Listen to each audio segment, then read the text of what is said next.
Honor the Lord with thy substance and with the first fruits of all your increase. Now listen to what God said will happen. I like the scriptures very well. It gives you what to do and tell you what you should expect. It says, when you honor the Lord with your substance. So that it means that when you bring an offering, it's not something you do casually.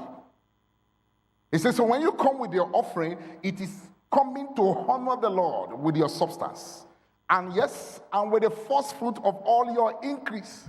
It said, when you do that, have an expectation. Honor the Lord with thy substance and with the first fruit of all thy increase. Verse 10, it tells you, what should you expect?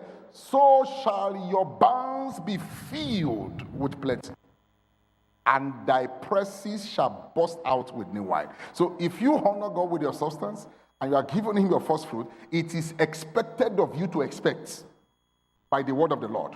That God said, I should honor him with my substance. God said, I should give him my first fruit. I have done that. He says, so my barns will be filled. I expect it to be filled. Your barns are your accounts. Your house should be filled with plenty. You can't live with scarcity. So it does not matter what the economy, what the inflation is. And do you know the truth? You can have this. Once you fulfill the requirement in verse 9, you have the answer in verse 10. But you may not walk in verse 10 if you are not conscious that you should walk in it. Verse 9 says, I should honor the Lord with my substance and with the first fruit of all my increase. I've done that. But why are you among the people complaining? You shouldn't be. Then you go back to verse 10 and activate what verse 10 says you should be.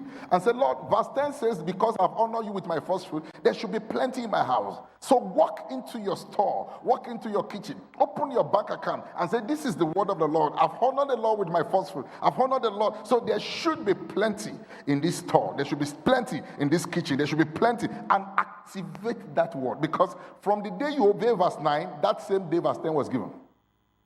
But if you now not walk in consciousness of it, you carry the blessings that you are not walking in the reality.